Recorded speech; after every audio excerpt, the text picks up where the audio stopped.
It'll take us. There we go. There we go. Cool. Yay! We're here. All right. Everybody. We've already got a handful of people in the chat, which is that's we're not cool. gonna put that there this time. Yeah, we did. We put it on Instagram, so I don't know how many people. Oh wow, we have more than I thought we would have to start. That's good. I can't see the chat. Oh, you can't? No, it doesn't matter. I don't like them anyway. They're all losers. Yeah. We've been here for half a minute, Steve. There's somebody, though, who hasn't made an appearance. Might I see the baby boy? He's asleep. Well, I know he's asleep. He's mostly asleep, but I'd still like to see him. Yeah. We'll see if we can get him in here. He's he'll normally show up about halfway through, and we are definitely going to show him. Do you have Frida there behind you? She's underneath the pillow on which my computer is sitting. Oh, but that's not the same thing. Wake Link up and tell him that his king would like to see him. He's here. Link is about to make an appearance. Just about the cutest dog on YouTube. There he is. Here, let me get that. Let me get the cat up there, and you can see him even better. There we go. The baby. Oh. He's trying to get comfortable. There you go. There we go. The whole baby boy. How are you? Oh. He's like, what is happening? Someday I will smooch that face. Yeah, absolutely. Yeah, you know he's going to be 12 this year. Wow! Oh wow! You can't hardly tell. I mean, he still runs around like a puppy. He's still ornery. Yeah, he's crotchety sometimes. So should we tell the people in the chat what this is? What's going on here? Yeah. So they don't think you accidentally hit the record button. Yeah, we're in the middle of February Fantasy Stories, FFS, of course, and we're going to do some talking about fantasy. Steve did a couple of really great videos last week. Beck and I loved those videos. Mm-hmm. They were the 7 signs of classic fantasy, and what was and your February or your classic fantasy starter kit, which was great as well. The 7 signs of classic fantasy confirmed all the things that I say about our little corner of BookTube. Can you imagine a couple of the points in that video if I'd said them to the broader BookTube world, the world of posturing Twitter showboats? They'd have been all over me like white on rice. Instead, I said it to the right people, and they got it. I've been flooded with emails from people just doing all sorts of complex thinking about the stuff that they love. They didn't feel like I was attacking it, and they also didn't feel like I was being offensive. I love the crowd that we have fallen into here. I really do. Right. Part of that, I have come to the conclusion that a lot of that is we're a bunch of people. A lot of us have played things like Dungeons and Dragons and role-playing games and things like that, and they are considered what they call those is racist class games. Not in the negative connotation. Is that term actually used? It is. Oh wow! Oh. It is, and but it's not used in the negative connotations. It's used as though it is racial instead of racist. You know what I mean? That's actually what it means instead of. But yeah, that crossed my mind that day that I watched that video, the day that you put it out. And I was like, I think that's true. I think that has something to do with it. We were all raised. So many of us were raised with classic fantasy books. Even the younger people that are in our corner of BookTube, were still raised with the classic fantasy books. I mean, there's so many that have read the Belgariad. People that are 23, 24 years old who read that because their parents did. You're right. You're certainly right. And I think a lot of people were introduced to the world of classic fantasy through role-playing games, not even novels at all. I bet that's the road for a lot of people. First, you get sucked into the storytelling of a Dungeons and Dragons game, and then you go to Dungeons and Dragons books Forgotten Realms books, and then you move on from there to bigger fantasy. I'd be willing to bet that was a path for a lot of people. Yeah, and maybe nowadays it would be that you go through the movies. Yes, that's true. And I have an article. I have an article that I would like to send you. It came out in Inquest magazine back in 1999 and 2000, and it was actually a card game magazine, but it was the 100 classic fantasy books you must read before you die. And of course, it leaves out, Game of Thrones and things like that, because Game of Thrones was just coming onto the scene at that point. Yeah. It is an amazing article with some great books. Well, it's not just fantasy though. It's all speculative fiction is what they call it. Science fiction, fantasy, and a little bit of horror, but it's almost all science fiction and fantasy. I could have tripled the size of my list, but I went just for the essentials. I don't think I left any essentials off. I'm pretty sure I got them all. Yeah, I still remember number 100 was The Postman by David Brin, and number one. Scraping. That's really when you're scraping. Yeah. Although I'm in the very small minority of people who think The Postman is a wonderful movie. Most people consider most people talk about back-to-back bombs by Costner, Waterworld and The Postman. I think they're both fine movies. I don't see why people consider them bombs at all. Yeah, I've got this by David Brin, but I don't have a copy. Oh, look at that! Yeah. Oh, wow. Yeah, I don't have a copy. That has Sundiver, Startide Rising, and what? The Uplift 4. Yeah, the Uplift 4. Yeah. And I have a paperback copy of Sundiver as well. That's something I'm trying to get read as soon as I possibly can. I have not read it. And well, not during February. Right. Yeah. No, fantasy during February. Yeah, I'm actually the big book I'm reading this month is Gargantua and Pantagruel, which I have never read. The newest translation by Screech. What a crazy book. He tried to read a passage to me last night that the hand gestures war in that book. It took him 10 minutes to get through that passage because he kept having to stop and laugh. And I might sit there and go, "What's happening?" I'm in the small minority with that book where it just, I think after the first 50 jokes, I think, okay, I get it. I certainly don't need to stick around for 800 more pages of this. I sort of get it, but I did. I've read the Screech translation. It's just, I don't know. It just doesn't do it for me. I'm in that minority with The Hitchhiker's Guide to the Galaxy, and for the exact same reason. Mm-hmm. After 50 pages, I tuned out. I was finished. Right. Because I would argue that that's absolutely right. After 50 pages of Hitchhiker's Guide, you know what's coming. If you love it, well, okay, fine. You're going to get a lot more of that. But if you don't, you're certainly not going to get anything new. You're going to get just what you see in the first 50 pages. Every once in a while, there'll be a moment in the Hitchhiker books that comes out of the blue, but it's very much not labor intensive. I mean, to get to those moments, you have to go through a lot of that sort of labored schoolboy humor. Mm-hmm. Get to like in Restaurant. What is the second one? Restaurant at the End of the Universe. Yes. There's a restaurant that is so positioned that it is constantly wobbling back and forth across the event horizon of the expanding universe.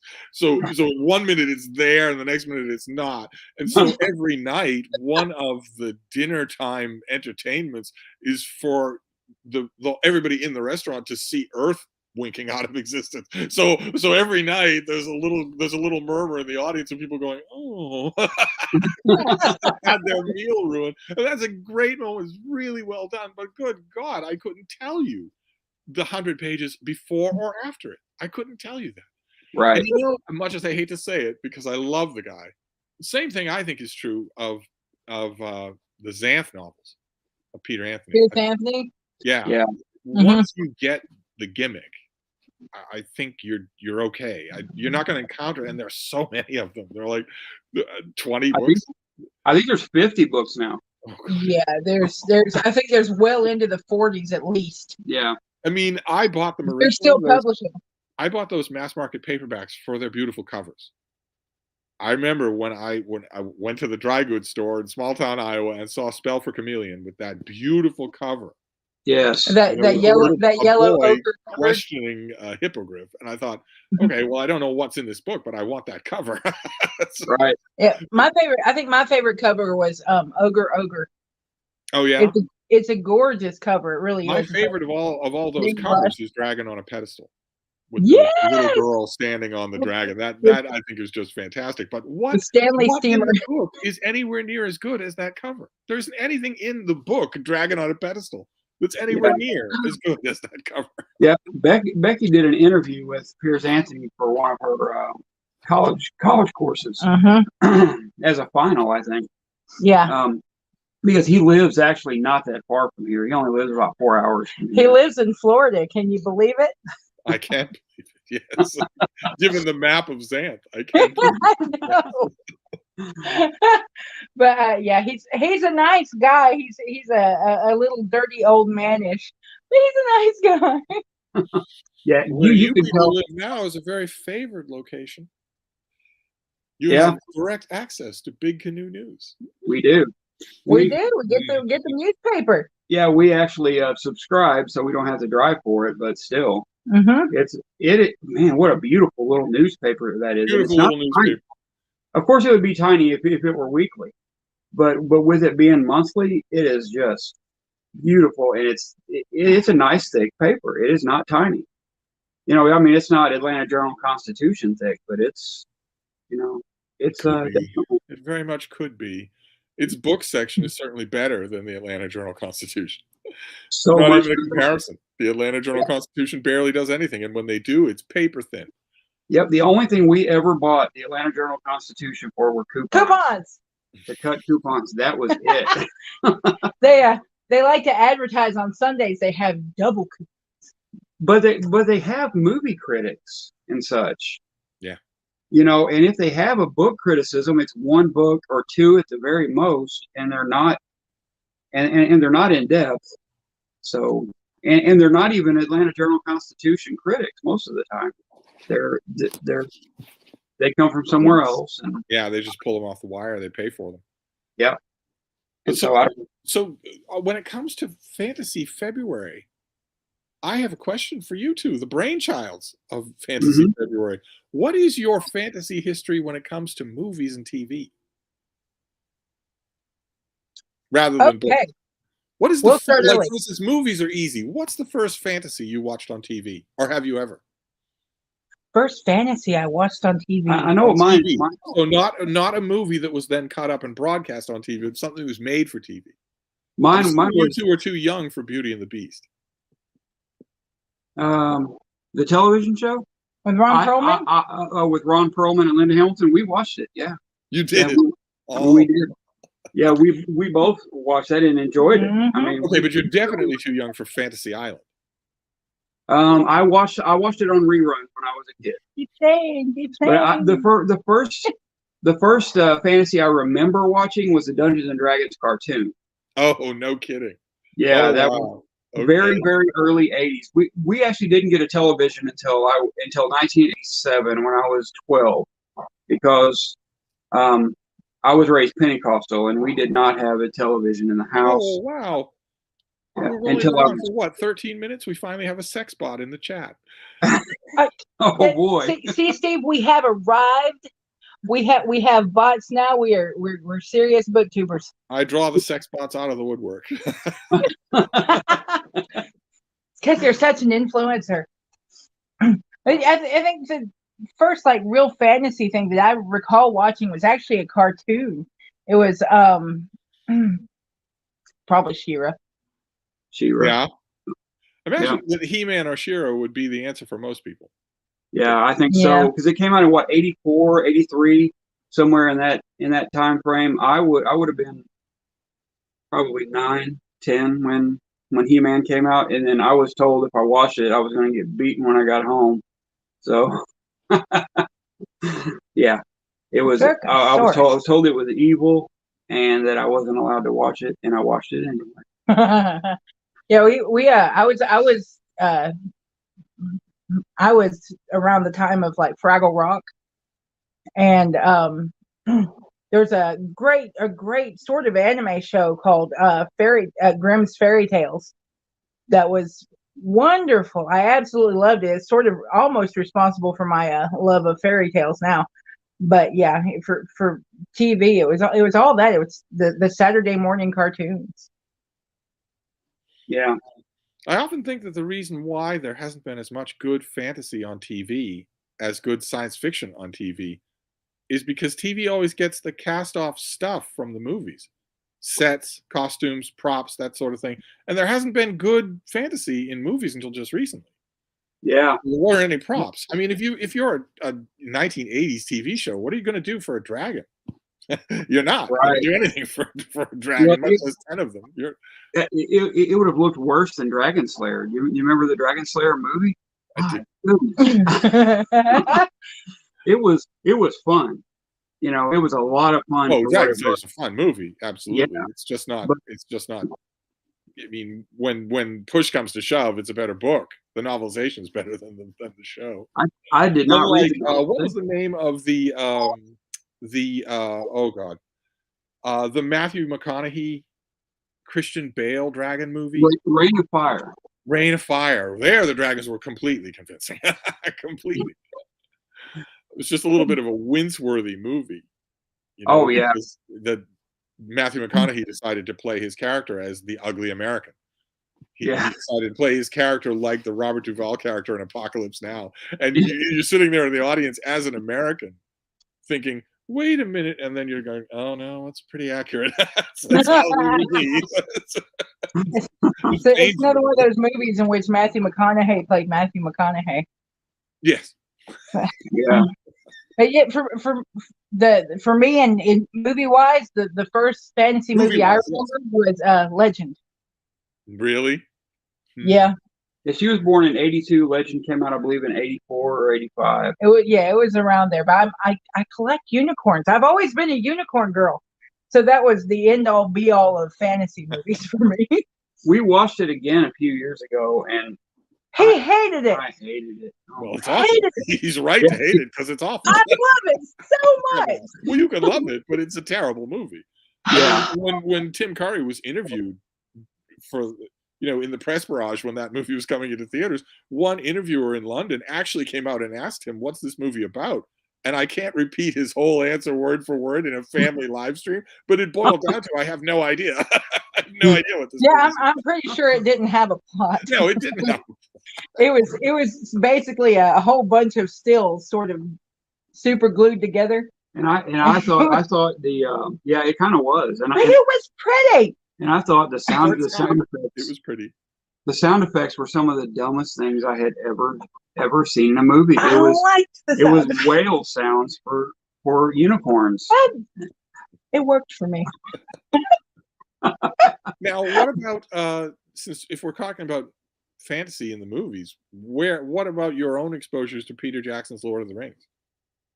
Oh, I watched them in the movie theaters. Every new one that came out, and I love those. They are so good. I've mentioned on this channel before. I'm named after Galadriel in the Lord of the Rings. So I waited for those like Christmas. Yeah, but her name the entire time. Her name isn't Becky. My middle name is Galadriel. Is it really? Oh wow. Yes. My name is Rebecca. I remember watching them.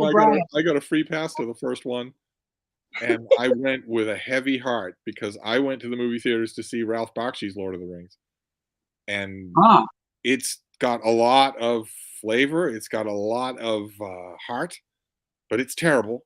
And I thought, this is going to be the same thing. This is just going to be terrible. This is going to be a Hollywood version of this book I love so much. And I think it took maybe 3 minutes. 3 minutes into the Fellowship of the Ring before I knew that was not the case. That scene when the tall, thin doors of Mordor open and the Nazgul ride out. As soon as I saw that, I thought, all right, well, no matter what happens here, I'm going to enjoy this. Yeah, the one scene I remember from the very first Lord of the Rings movie was the where are they? The Shadow Wraiths? Is that what they're called? Yes. Standing over the beds of the hobbits, about to stab them. They're not there. I was bouncing in my seat the entire time that scene was playing. I'm like, oh my god, this is so awesome. Yeah. And that was me through the entire movie. Yeah, it was so good. The entire thing. I think like the books, the movies progressively got better. Becky doesn't care that much for the second movie. Loves the second book, but doesn't care that much for the second movie. Yeah, it wasn't my favorite. I don't dislike it. It's my least favorite of the three. I'm assuming that you're not fans of the Hobbit movies? No, not at all. Is anybody? Actually, is anybody? We have one. I saw a great cartoon or image on Twitter showing stills from the Hobbit movie where the female elf Tauriel is standing over her. The one dwarf who's played by a super hottie is dead. He's been poisoned and he's died after they've fallen in love with each other. And she looks at her elf father and says, a line from the movie, she says, "Why does it hurt so much?" Only somebody changed the wording of the subtitles for his response. Instead of his response in the movie, his response in this cartoon is, "Because it's not in the book." That's why it hurts so much, because it's not in the book. Well, I pretty well sum things up. Yeah, the only thing I can think of with those movies was did the studio get involved? Oh, you know that they did. You know they had to, because Peter Jackson did so well. But then again, he made 3 movies from a book that was not even 300 pages long. Right. I don't think. I mean, he can say what he wants, but I don't believe. I believe the decision to make 3 movies was not his. Oh, I have to agree there. Yeah. Yeah. I think there's a running pull on what your middle name is, Steve. What was that? Steve Young Donoghue. No, Mark said ask Steve his middle name. Well, Mark already knows. It's Tiberius. Yeah,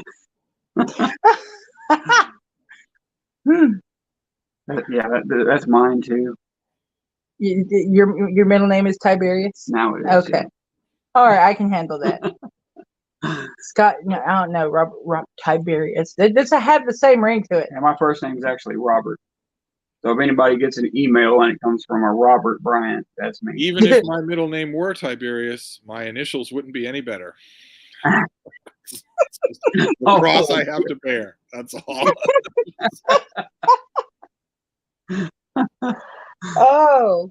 Oh my gosh, that's funny. So Steve, when did you start watching like fantasy things and? Well, keep in mind, I was born in the mid-1990s. Yeah, that's true. So most of the stuff you're talking about is ancient history to me. 1994. Yeah. I haven't done the math. Yep. Math is complicated, but I assume they're about somewhere around there. Yeah. That would have been a little bit before your time, I think. Yeah. How does it feel being the oldest person in the room? Although I get screeners. I get screeners all the time for upcoming movies. I don't think any of them that I've got right now on my computer are fantasies. Okay. Yeah, it's. I mean, what are the upcoming fantasies? Are there any that are really big? I don't think so. In the movie theater, of course, the biggest upcoming fantasy of all time is The Lord of the Rings. It's the most expensive TV show in TV history. Oh, that's right. For The Lord of the Rings, The Rings of Power is now what it's called. They're making a Lord of the Rings show? Yeah. Really? Yeah. It's coming to Amazon. The last person on Earth to know. Now everybody knows. Now all 9 billion people know. Oh my God! Is it coming to Amazon Prime? Is that what it is? It's coming to Amazon, yeah. That's what I thought. It's the budget of a small independent nation went into this thing. Oh, I'm sure. And they gave it a working title. It is now called The Lord of the Rings, The Rings of Power. Are they going to be doing side stories or what? Or nobody knows. They're keeping it strictly under wraps because they know there's a huge section of the online commentariat that's ready to hate this thing. They're ready to hate it. The rumors have it that new characters will be introduced. The Tolkien estate is apparently watching them. They don't want them to do any damage to the stuff that's already in the Silmarillion, but they can add stuff and do damage to that. So the one rumor that I've heard is that Galadriel, who will be in it, has not only a brother, but a gay brother. Oh. One thing that I've heard is that she's all along had an Noldor brother, even though for her to have a brother would be a major change in the mythos. Yeah. Who survives? I mean, who survives and who comes to Middle Earth with her? And also, the talk that I have heard is that this is going to be 21st century identity politics is certainly going to be a part of it, right? The online commentary that loves to take offense and then monetize that offense went nuts when it was confirmed that there would be black hobbits. That announcement drove almost everybody crazy. The bigots hated it because there are black hobbits. The purists hated it because there are hobbits. Yeah. No one knows about the hobbits in the Second Age. This all takes place in the Second Age. No one knows about the hobbits. How on earth are you going to do Lord of the Rings with no hobbits and no wizards? How are you going to do that? It's what everyone expects. It's what, and you know, it's not just what everyone expects. It's what the studio suits expect. They don't know anything about the product. They're not fans. They only know that Lord of the Rings made them a mountain of money. So they're going to say to the showrunners, look, this little book you got with the fairies and the goblins and whatnot, we need, hobbits and we need wizards. Can we get Ian McKellen maybe to? Wow. There aren't any wizards in the Second Age. So what are you going to do? What are you going to do? Wow. This person says? Samantha says nobody probably cares, but ACOTAR. Yeah. A Court of Thorns and Roses. Oh. What's that? Yeah, it's the Sarah J. Maas books. I don't know them. Oh, okay, Samantha, do you know about the casting? It's being made into a show. There's one particular member of the cast Steve would like to know who has been cast in that role. No, Zendaya is not in Lord of the Rings. I think Hamilton Thompson is having Dune flashbacks. No, she's not in Lord of the Rings. As far as I can tell, there are no name actors in it at all. So it's lots and lots. The cast has been listed, but the studio has ordered IMDb not to list their part names. Oh wow! They're trying to head off this thing being canceled before it even gets launched. They're trying to head that off, and I think the only reason you would do that, I mean, this thing's been in the works for 2.5 years. We have one still photo, one. I think the only reason you would take these precautions is if you knew it was bad.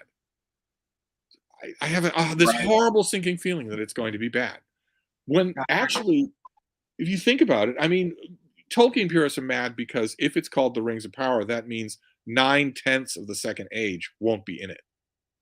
It'll just be the climactic story of Sauron and the Elves of Eregion and the forging of the Rings of Power, which is a great story, but it leaves out everything before that. Okay, fine. Purists don't like that, but there are great stories. That is a great story to tell. And, you know, there are all sorts of elves that no one knows. Only Tolkien purists know the names of the elves that are. Elrond is not a major player here. There are some elvish characters who are. But one character who would be all over this would be Galadriel. Yeah.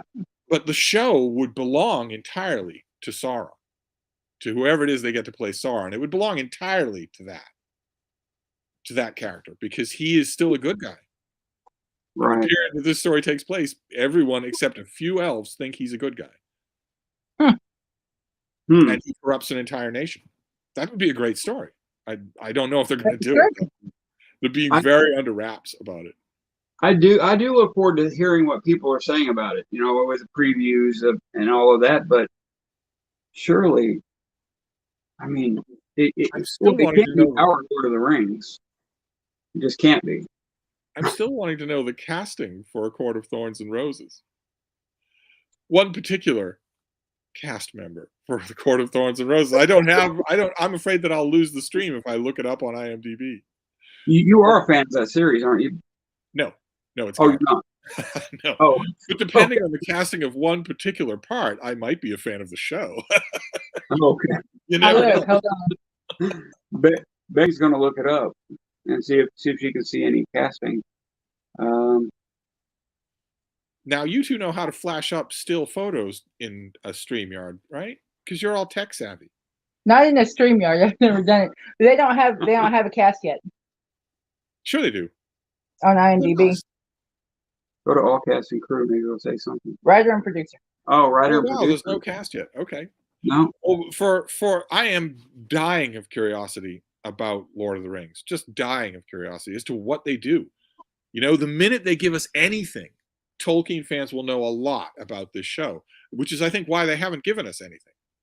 The minute they tell us anything, we'll know a lot about it. Yeah. But the fact that they call it the Rings of Power, that's the name of the series. But the one still that we have is the two trees, which light the world before they are destroyed. There's a long time between that and the Rings of Power. So what stories are they going to tell here? Can't wait to see. Right. Can't wait to see it. Yeah. How do they do it without doing violence? That's what I would like to see. Well, the speculation is that they are going to do violence. Yeah. The production was languishing in development hell until Christopher Tolkien died. And then suddenly it was 50 miles an hour. And Tom Shippey, the noted Tolkien historian, left the production. And then things picked up even more. That all looks to me like the people who are on set keeping it on track as far as worth disappeared one by one, and now they aren't there anymore.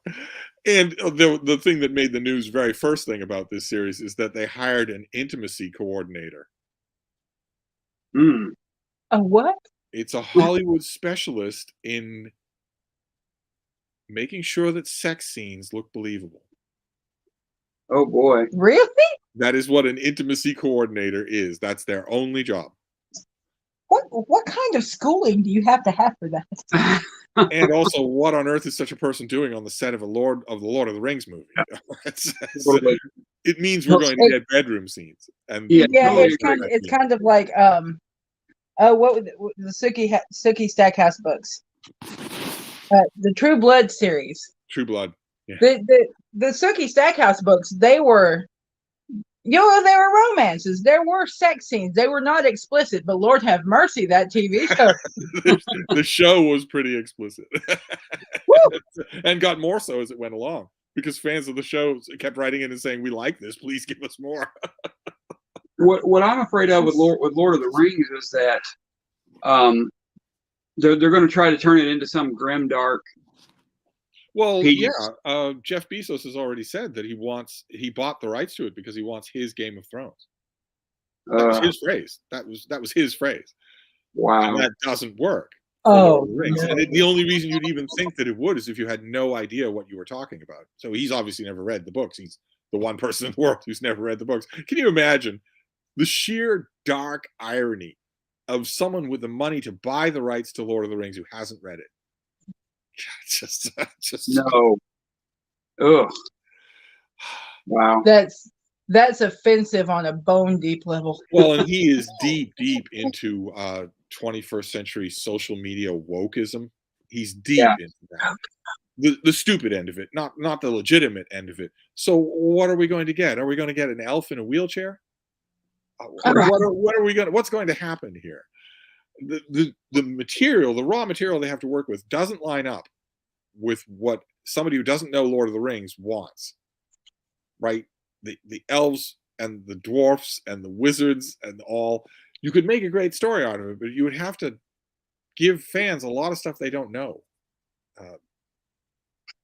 Well, I don't like the idea of J.J. Abrams and hold of it. It doesn't have to be only J.J. Abrams. The two main actors for this Lord of the Rings thing were J.J. Abrams actors when he took an axe to Star Trek. They were heavily involved. They've been heavily involved in the desecration of a number of science fiction and fantasy properties. Intentional desecration designed to what's that exchange in the new Star Wars movies where Kylo Ren says let the past die, kill it if you have to. That line was aimed straight at fans. Yes. And these actors, the two writers who were ahead of this thing wrote that line. And they also are the ones who were strongly involved in starting the latest Terminator movie with a Terminator walking on stage in the first 2 minutes of the movie and killing John Connor. John Connor's killed at the beginning of the movie, blowing apart 25 years of continuity. So yeah, it's kind of surprising that quote like didn't flash up on the screen 4 or 5 times. Just stop it already. I guess we'll see. This time next year, we'll all be talking about it. Whereas right now we're talking about, for instance, Wheel of Time.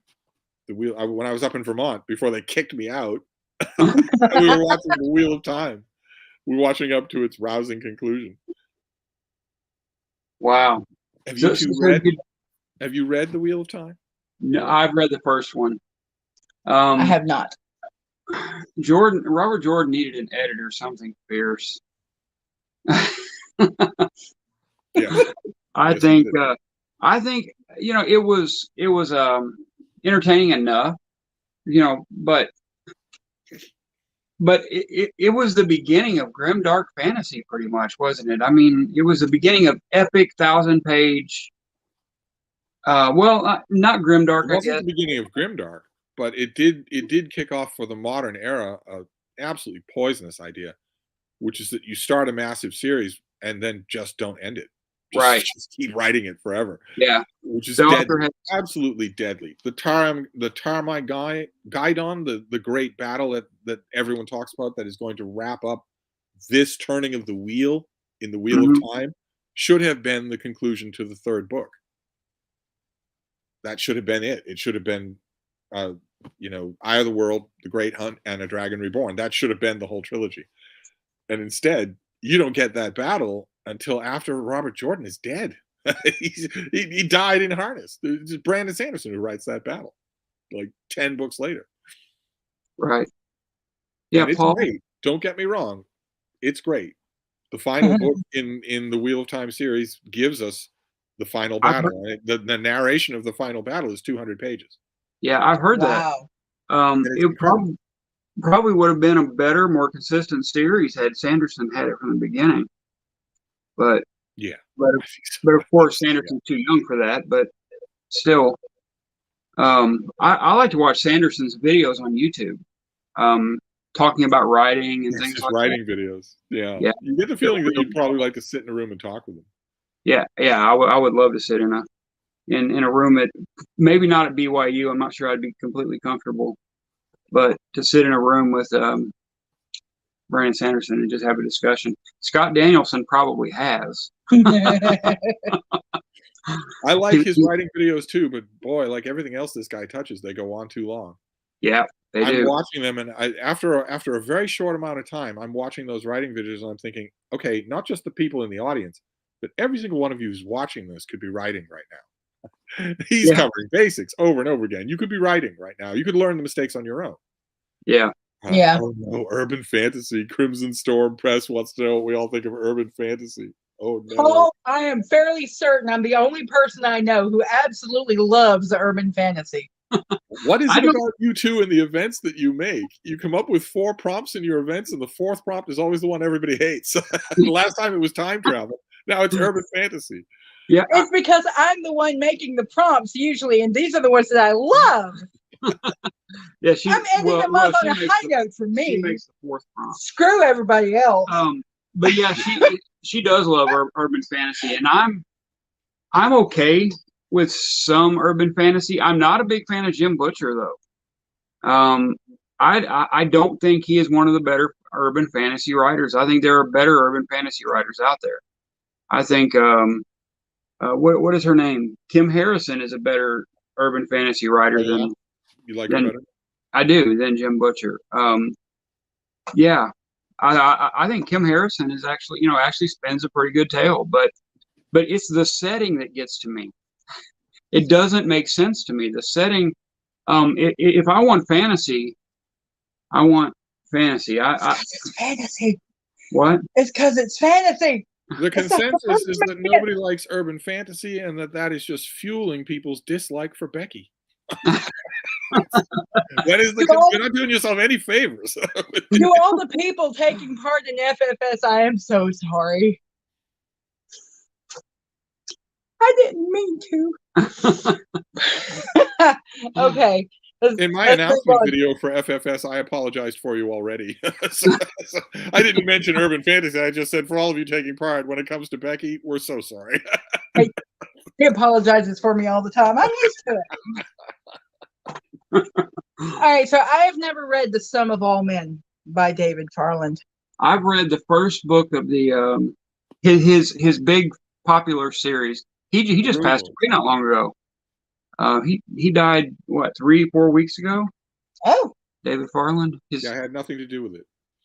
Yeah. A likely story. You know, we discuss sometimes, and I've discussed it with Scott Danielson. We talk about there are a lot of fantasy writers who are Mormon, like a ton of them. David Farland was one of those. He was also known as, well, his real name was Dave Wolverton. But so he wrote a couple of Star Wars books as well that were pretty good. Yeah, his Star Wars books were good. But his noticeably better than most of them. Yeah, they were. Yeah, he's a more skilled writer. But yeah, and I like Timothy Zahn. I like Timothy Zahn's original 3 books. I of course have an incendiary take on why Mormons write fantasy so well. Oh, okay. Their entire religion is based on a fantasy novel, and it's obviously a fantasy novel. Yes. So no matter what your inner faith is sacrosanct. No matter what your inner faith means to you, the Book of Mormon is obviously a fantasy novel written by a human being. Yeah. And I think if you're raised with that as a child, I mean, it's obviously that. And so by the time, if you're literarily inclined, by the time you get into your teens and 20s, you know how to write a fantasy novel. You have one literally in your blood. Right. Well, you know what's funny too is the Mormon people do not take offense of people saying that as well, because they'll say things like, "Have you ever read the Book of Mormon?" You know, if you ask them why their religion or why so many fantasy writers are Mormon, they'll say, "Have you ever read the Book of Mormon?" You know, that is their. They have a good sense of humor about it. See this? I told you Melissa was quality people. Well, Melissa is quality people. Yep. Yep. Don't encourage her. Shush you. All right. Yeah. We did a live with Melissa yesterday, and we had a great time. She has I good always people. take personal offense when I hear that people do lives with anybody but me. Hey, you were on the road as far as I knew. It was on the road, it sounds so weird to say that about me. I'm on my fainting couch right now, and I never leave it. But I was on the road. And not only was I on the road, but I was trapped away from my fainting couch by a freak storm. It's like something out of a novel. Yeah, that was unusual. That was how much snow did you get? Boston got a lot. Really? We got barely anything.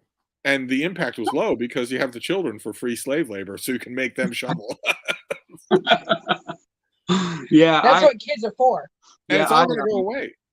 It's going to be warm this week. Actually warm. So all this is going to be gone in no time at all. Yeah, we've had a total of about 7 inches of snow this year, which is about 3 times what we normally get in a year. There in northern Georgia, where you have access to Big Canoe News.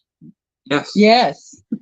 And we have access to mountains and Big Canoe News. But maybe Big Canoe News. Mainly it's that. Yeah. Mainly Big Canoe News. That's why we're here. It's the Big Canoe News.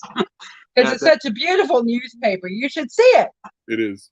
Subscribe to it. You should subscribe. Absolutely. Yeah, it is great. Yeah, Michael Lombardo, I'm reading short stories from that book. It's a terrific anthology. It really is. The Big Book of Modern Fantasy is what we're talking about. It's a terrific anthology. I like the classic one as well, although most of it is not the kind of fantasy I'm used to reading. Like I read a story by who was it? Louisa May Alcott. Yeah, Louisa May Alcott. That I did not enjoy at all. It was she was written when she was 16 years old, so I can give her a pass on it. But why it was in the book, I'm not sure. It was an exercise. I think you can guess why it was in the book. Can't you? I think I certainly can. And Yeah, it was shock value and her gender. yeah. It It's was just a shame because you could present something unusual that people don't find in anthologies and written by a woman without writing juvenilia from Louisa May Alcott. You didn't need to include that. It was just right, and it was an exercise in a million adjectives. Oh my gosh, it was just, and I read a paragraph yesterday of 4 lines, and it had about 10 adjectives in those 4 lines. oh god, Green Stick Cottage is also encouraging, Becky. See, somebody has to, Steve. All right. What is the difference between urban fantasy and steampunk? Well, steampunk usually takes place like during the Victorian era, right? Right, and also steampunk reimagines the progress of technology.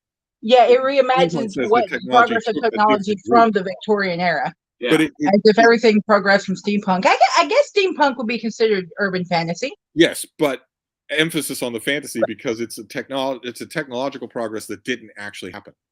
Whereas urban fantasy, you're getting our world, you're getting our technology. That's not being mucked around with. It's just the fantasy element that's being added. Whereas in steampunk, whether you add a fantasy element or not, the technological element has changed. Right. So you have vacuum-powered, copper-plated primitive computers in Victorian era. That's the hallmark of steampunk. With slave labor mice. Right. Steampunk reimagines the progress of technology. Yeah. Whereas if you do that, a mix of steampunk and urban fantasy, I don't think would work very well.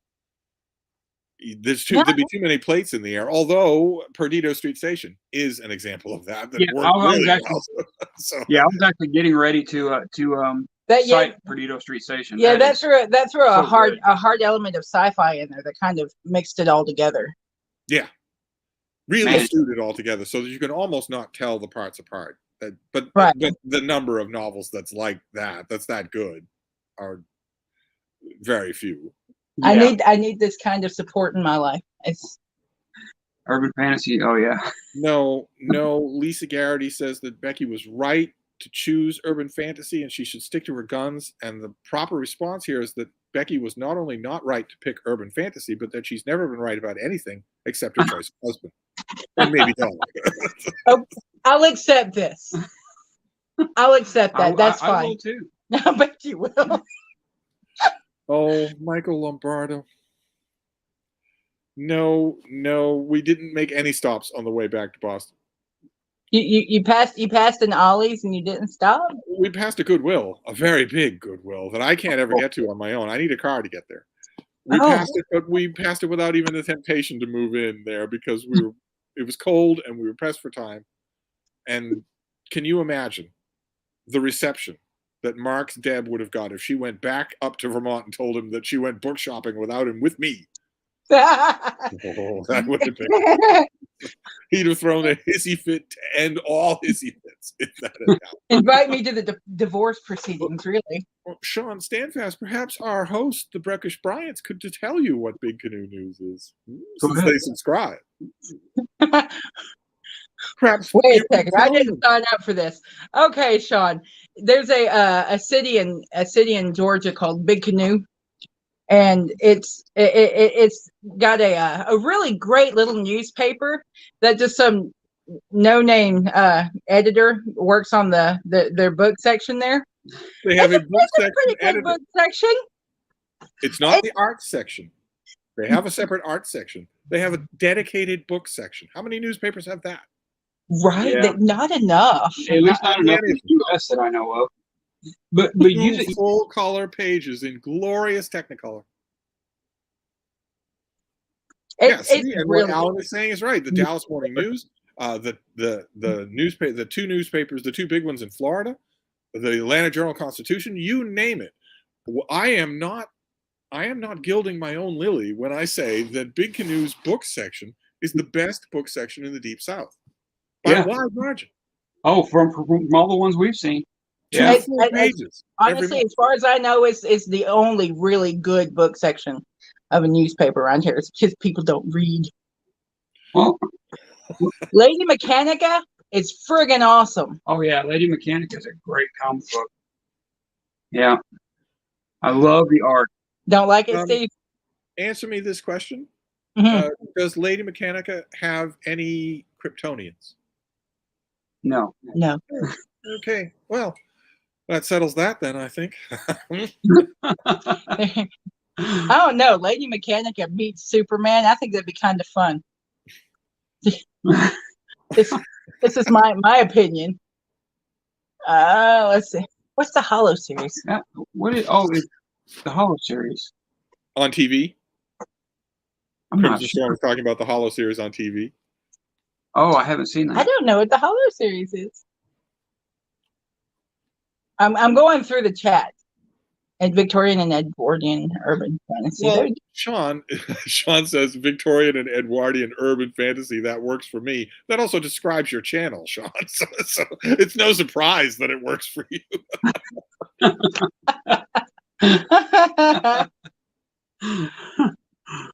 Wow, did we catch up?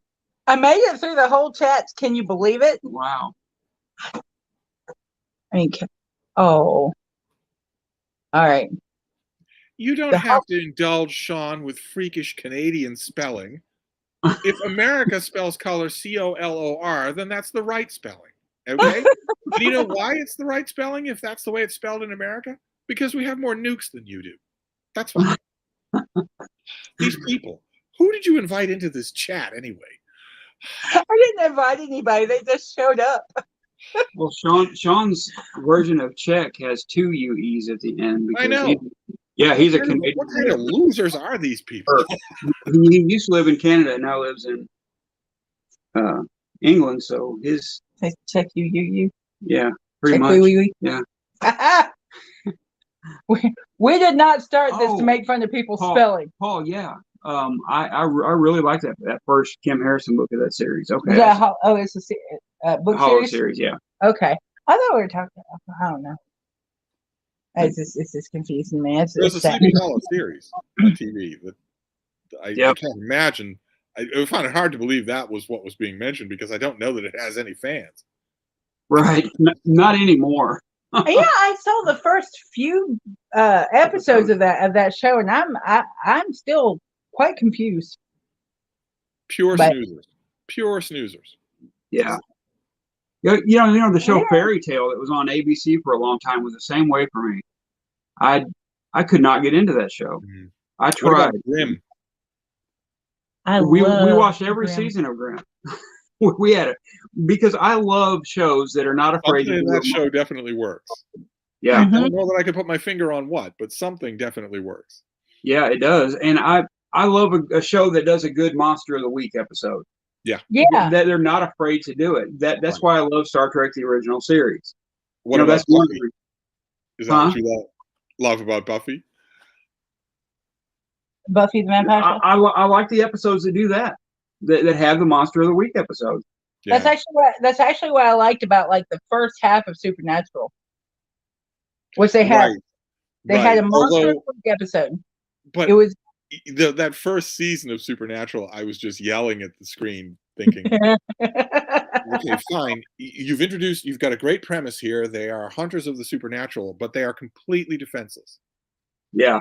They're just 2 cutie guys that are completely defenseless. Mm-hmm. So what happens the minute the supernatural decides that it doesn't like you? And that happens in the first episode. In the very first episode of Supernatural, what's the name of the taller Winchester kid? Played by Jared Padalecki. Jared Padalecki plays the character. Sam, at the conclusion of that episode, he is facing off against the supernatural villain. He's got innocents behind him. He puts an arm out to protect them, and I'm watching the scene thinking, okay, well, this thing's going to bite your head off. You're completely defenseless, and it's just Deus Ex Machina that saves him. And that goes on happening throughout the whole show. You see, it's just these 2 dudes. That's all. They don't have any ability whatsoever. Right. I couldn't. I didn't like it once it started that one long storyline with the angels and demons, and after that I was just like, Yeah. Oh, but wait a minute, Bookish Bryants. Look at the time. We are both due elsewhere. Yeah. Oh goodness gracious! Those of you in the live chat, 6:59. we are actually much in demand temperamental stars. Both the Bookish Bryants and myself are due on a coordinating live stream. Hey, we've so gone up like 60 subscribers in the last 2 weeks, so we're getting popular. But I know. I mean, those of you who are in the chat, we would love to continue, but we both have to go. Yeah, It's not just me. We're all of us due elsewhere. We're going to have to cut this short. We've been just jaw jacking and almost missed our cue. And Duncan, I completely agree with that. That's actually what I was going to That's what I was going to say. X-Files was best when it was Monster of the Week. When it started doing the whole big storyline with alien abductions and stuff, it didn't work. So I completely agree, Duncan. But considering how many people we have watching and considering how much ground we have to cover, maybe a live next week. Let's do it. I'm here for it. We're talking about fantasy all month anyway, right? Yeah. Next Sunday. Yeah. Why Okay. not? Next Sunday. Next Sunday, 6 o'clock. Let's do it. Works for me. Yep. We'll be here. the chat that bone because we have to go. Yep. All right. Thank you for coming, everybody. We're out. Thank you, Steve. Thank you, Steve.